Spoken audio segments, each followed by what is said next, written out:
Bonsoir, bienvenue à tous. Merci d'être avec nous. Au sommaire de l'actualité ce soir, paella dans le collimateur de la Chambre territoriale des comptes, gestion financière douteuse, problème d'accès à l'eau potable, mais surtout assainissement néfaste pour l'environnement. Le rapport de la CTC n'épargne pas la commune. Notre équipe s'est rendue sur place pour constater. C'est l'image du jour, les élus du CESEC en pleine séance de fitness. Objectif, lutter contre l'inactivité physique et par là même le diabète. Un défi vital pour la Polynésie. Les élus estiment que le pays doit prendre en urgence les mesures préventives et curatives qui s'imposent. Les championnats de boxe de Polynésie, dernier round ce soir. Alitea Putoa, tenant du titre, médaillé d'or des Jeux du Pacifique, affronte l'outsider Teiki Marotao, troisième au championnat de France amateur des super lourds. Et nous serons en direct de la Fatawa avec James Ho pour faire le point sur ce dernier match. Un bond dans le passé pour nous intéresser à la mythologie polynésienne. Bruno Sora signe au Vent des Îles un nouvel ouvrage intitulé Un poisson nommé Tahiti. Passage au crible d'un mythe qui a la dent dure sur les origines de l'île de Tahiti. Avant sa séance de dédicace demain, l'anthropologue Bruno Sora nous raconte ses découvertes. Il est notre invité ce soir.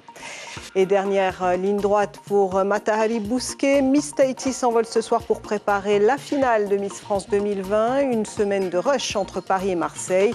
Ce matin, avec le comité Miss Tahiti, elle choisissait ses tenues. Le chiffre donne le vertige. Il est relevé par la Chambre territoriale des comptes dans un rapport plutôt sévère. En moyenne, 4 millions de mètres cubes d'eau sont gaspillés chaque année à Paea. La CTC, qui note aussi une dégradation des finances de la commune, pointe également un problème d'accès à l'eau potable et surtout des lacunes dans la gestion des eaux usées. Un impact négatif sur l'environnement. Explication Florence O'Kelly, Patita Savea. Alors ici, par ici, là ici ça sent mauvais le soir, ou quand il pleut ou quand il y a des fuites, là ici il y a un regard sur ce tas de paix.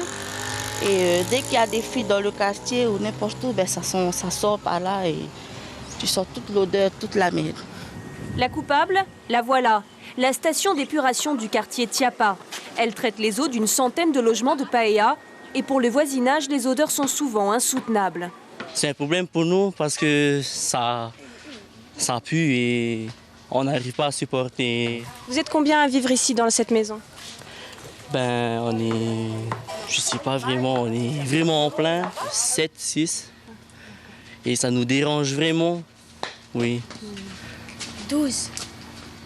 Parce que les habitants sont souvent bien plus nombreux que prévu dans ces logements et aussi par manque d'entretien, cette station ne suffit plus depuis longtemps. Selon la Polynésienne des eaux citée par la CTC, en 2017, le taux de conformité des eaux usées après traitement était de 50% seulement, ce qui vient confirmer que cette station pollue le milieu naturel, c'est-à-dire en fait le lagon, car c'est là où atterrissent ces eaux usées. Chez les riverains, la situation est bien connue. Est-ce que tu sais ce qui sort là ? On dit les égouts. C'est par là que ça évacue. Et ça te dérange pas que les égouts ils sortent par ici ? C'est pour ça on va un peu plus loin. En 2017 et 2018, les eaux de baignade étaient notées mauvaises. Sans qu'aucun travaux n'ait été effectué sur le réseau, elles sont passées à bonnes en 2019. Mais pour régler une fois pour toutes le problème, la CTC recommande d'augmenter la capacité de traitement de la station d'épuration. En réponse, la commune annonce le lancement d'un appel d'offres, mais un système d'assainissement performant, ça a un coût qui devra être supporté par les administrés. Les élus du CESEC, comme vous ne les avez jamais vus ce matin, ils n'ont pas hésité à prendre le problème du diabète à bras-le-corps. Et guidés par la coach Heitiare Tribondo, ils se sont bien échauffés avant d'adopter à l'unanimité un projet de rapport qui met en lumière des mesures et actions considérées comme prioritaires. Cible privilégiée en termes de prévention, la jeunesse, comme l'explique le docteur Jean-François Viard à Hiroterotua. Au niveau de la génération des adultes, on n'arrivera plus à changer les choses pratiquement, nous le savons, et que par conséquent, il faut s'attaquer à la jeunesse et c'est avec eux que nous pouvons progresser. Donc nos efforts vont porter beaucoup sur les jeunes et notamment sur la vie scolaire, la manière d'éduquer les enfants de façon à ce qu'ils fassent attention à ce qu'ils mangent, ce qui est vraiment primordial. Alors qu'en est-il exactement de cette autosaisine adoptée ce matin par les membres du CESEC? Le texte met l'accent sur l'urgence d'adopter des mesures préventives. On fait le point avec Marie-Christine Depape.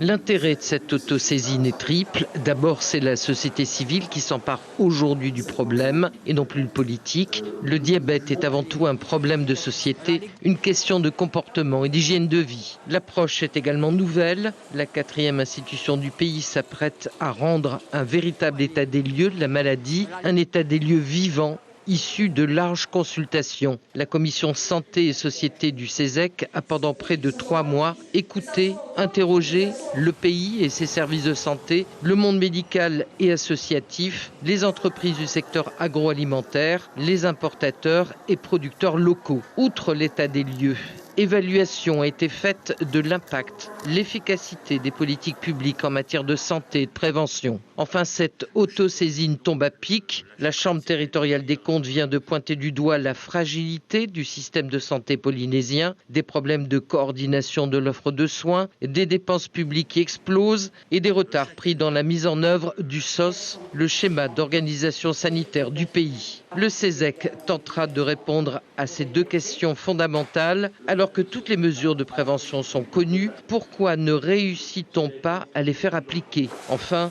comment renforcer les actions existantes? Le curatif n'est pas la solution, il n'y a plus d'autre choix possible, c'est la prévention qu'il faut renforcer. Oui, un défi vital pour la Polynésie qui compte, rappelons-le, plus de 12 500 personnes diabétiques, dont 9 500 en longue maladie. Une dépense d'environ 10,7 milliards de francs pour la CPS et donc pour les cotisants. Pourquoi certains délinquants récidivent-ils une fois leur peine effectuée? Le 4e volet de notre série sur la justice est consacré ce soir à une méthode de parole importée du Canada et appliquée pour la première fois en Polynésie. Un peu moins de 10 personnes ont participé à ces ateliers à Papara. On voit cela avec Stéphane Ratino et Patita Savea.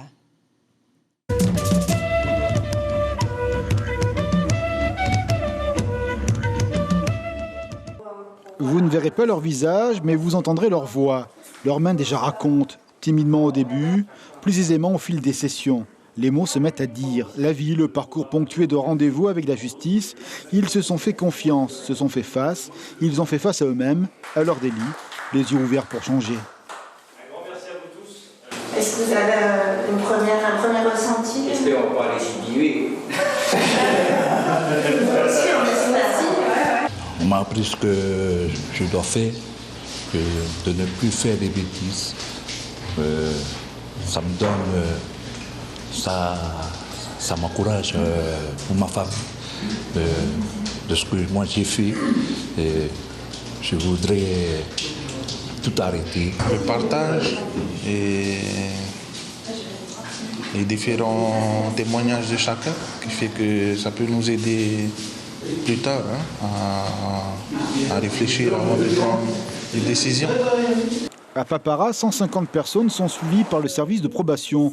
Moins d'une dizaine d'entre elles a décidé de participer volontairement à ce programme venu du Canada. Le but, lutter contre la récidive. Ces 2 conseillères ont suivi une formation spéciale. Elles préparent la rencontre, une méthodologie dont la finalité est de mettre les mots justes sur la réalité des justiciables, de toucher du doigt l'origine des méfaits. C'est difficile pour eux de tirer le frein parce qu'ils sont dans des contextes socio-économiques souvent difficiles, dans des contextes de vie aussi. Donc nous, on est là non pas pour leur dire tire le frein, mais pour leur montrer la possibilité qu'ils ont de tirer le frein et peut-être déjà s'en saisir. C'est un bon début. Et puis après, voir comment ils peuvent gérer le freinage, voire l'arrêt. Comme sur un cahier du soir, des notes, le reflet de sa vérité intérieure, pour enfin poser un regard sur son propre miroir, son labyrinthe. Relire, se relire chez soi, pour envisager sa métamorphose. Au bout de cette première expérience, les participants disent leur changement. La détermination de vouloir changer. Je pense que tu as changé un petit peu. petit à petit. Tu as les clés pour changer, quoi. Ouais, j'ai les clés pour changer. C'est ta volonté, quoi. Ouais, c'est ma volonté. Tiens. Ok, merci. Félicitations pour ton engagement et ta participation. Symboliquement, chaque participant est reparti avec un diplôme, celui d'une bonne conduite à venir, un parchemin à ne jamais oublier.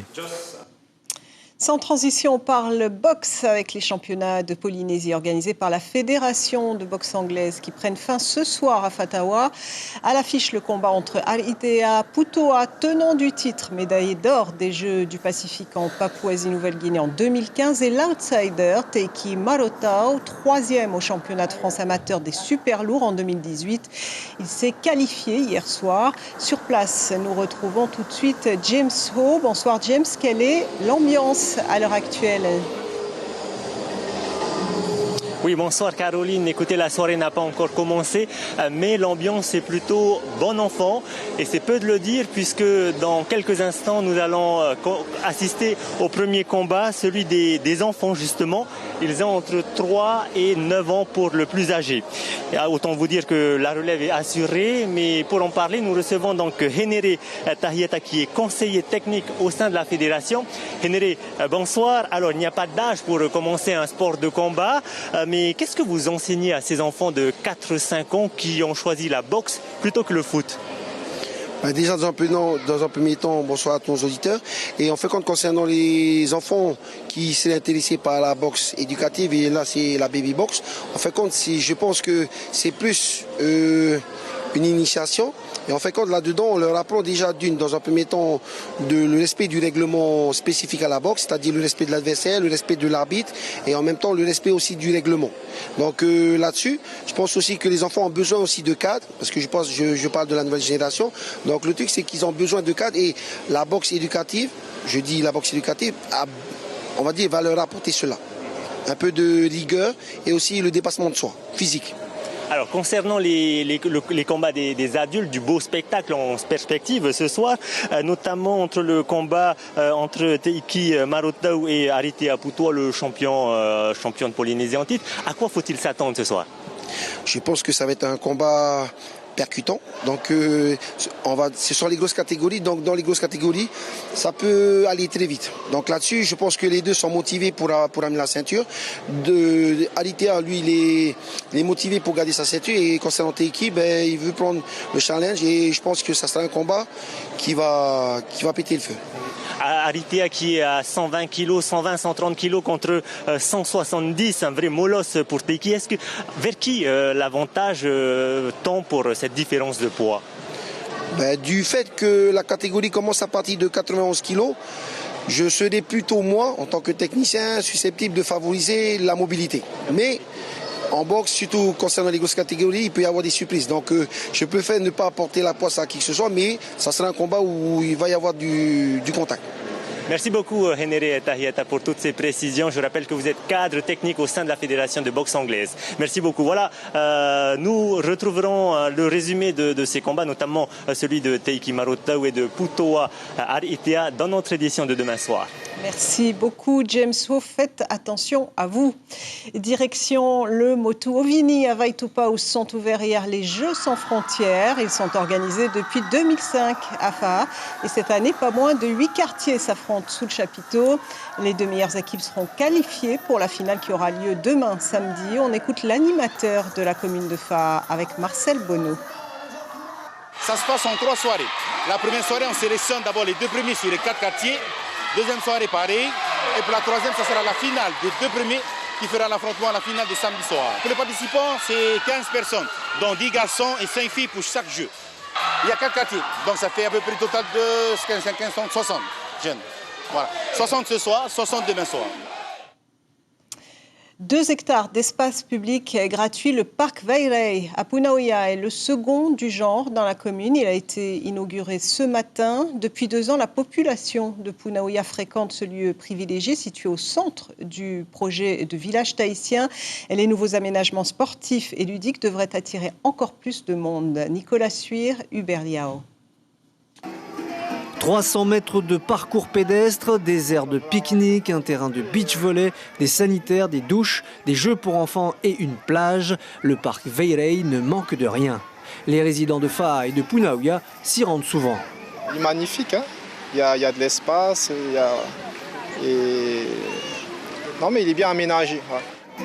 C'est le deuxième parc de Punaouia. Il était très attendu par la municipalité et surtout après le succès du premier.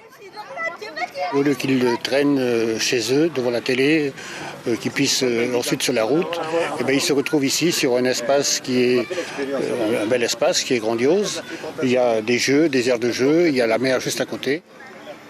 Un bel espace de loisirs avec un parcours santé pour encourager la pratique d'activités physiques. Ça va aussi dans le sens de la prévention et puis d'une meilleure santé de tous. Nous les premiers, il faudra qu'on vienne utiliser ces installations, effectivement. On a fait en sorte que pour les adultes, ça puisse supporter nos poids. Donc l'idée, c'est effectivement de promouvoir la pratique du sport, de l'exercice. La douzaine d'appareils de musculation devrait rendre le parc encore plus attractif. Je pense que ça va attirer beaucoup de jeunes, parce que vu que la jeunesse d'aujourd'hui aime beaucoup le sport, du coup je pense que ça va attirer un autre public par rapport à ce qu'ici n'y avait pas ces choses-là. Sur les bars, tout ce qui a été construit. 300 personnes, surtout des enfants venant de colonies de vacances, ont investi les lieux ce matin, comme par exemple celle de Katia, qui devait se dérouler à Mahina. La mer s'était agitée, il y a le vent et il y a les méduses. Et j'ai dû appeler le BSA de venir ici en plan B. Ah, ici c'est protégé, hein. Voilà. Pas de vent. Et je savais, non, il n'y a pas de vent et en plus on est en plein soleil. L'agenda de réservation du parc est d'ores et déjà complet du jeudi au dimanche jusqu'à la fin de l'année.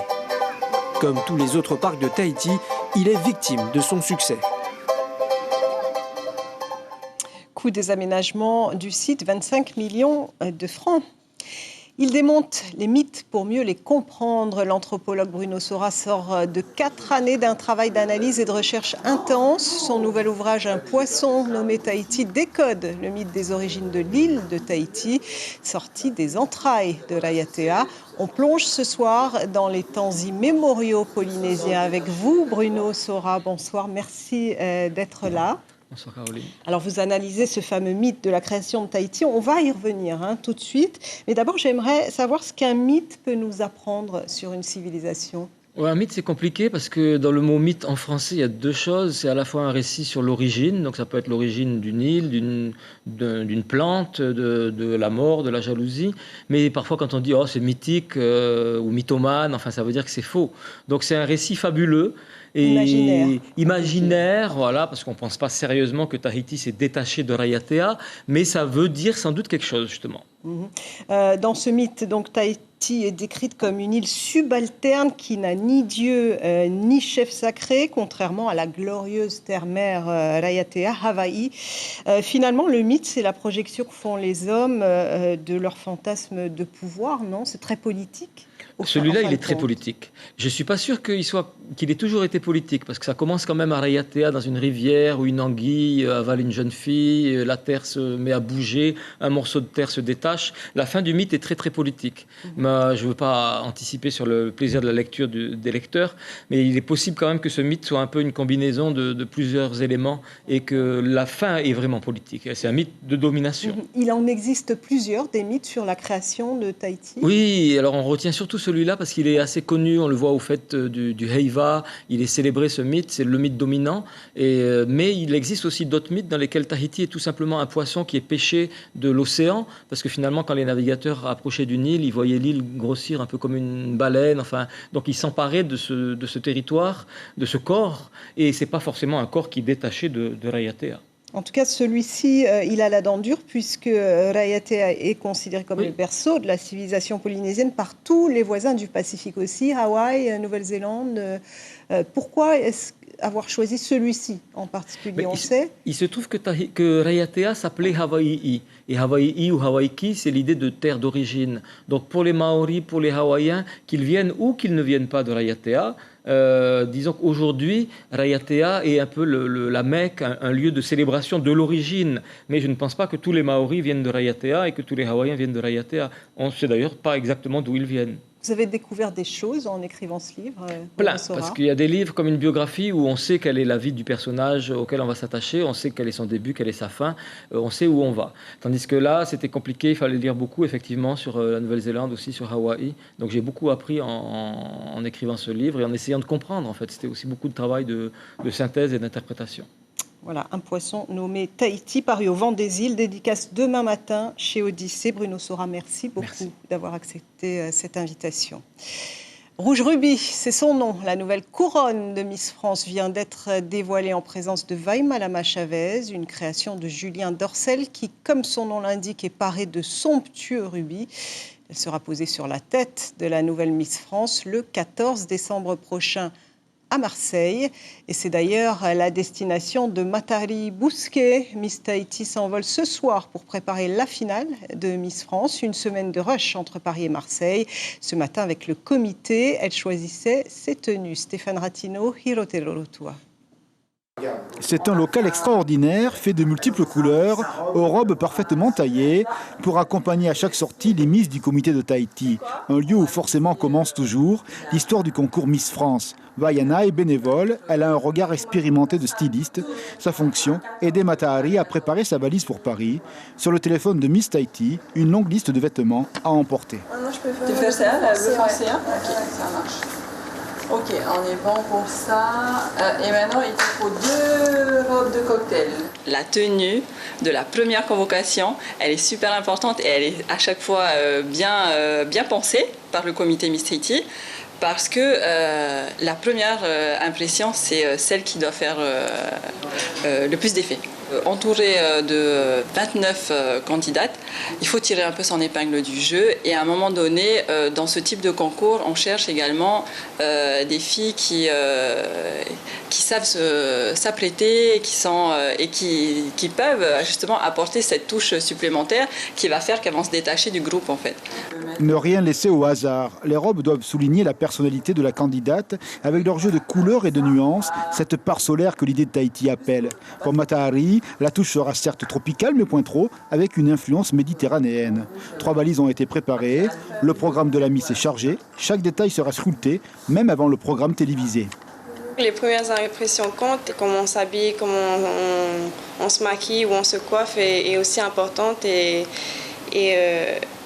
montre justement notre détermination et notre investissement dans ce concours. C'est vrai que de préparer mes affaires, mes valises, ça ramène un peu tôt à la réalité. Ça rend ce voyage un peu plus réel. Un merveilleux voyage attend Matahari, prête à prendre et reprendre ses valises dès l'année prochaine, en pensant au titre de Miss France 2020. Bien sûr, on lui souhaite bonne chance. Ce sera le 14 décembre pour cette élection. Une information à retenir dans ce journal, le rapport plutôt sévère de la Chambre territoriale des comptes sur la commune de Paea. Situation financière dégradée, problème d'accès à l'eau potable et gestion des eaux usées qui laissent à désirer, un impact négatif sur l'environnement. Voilà, c'est fini. Merci de votre fidélité. Je vous retrouve demain soir avec plaisir. Très belle soirée.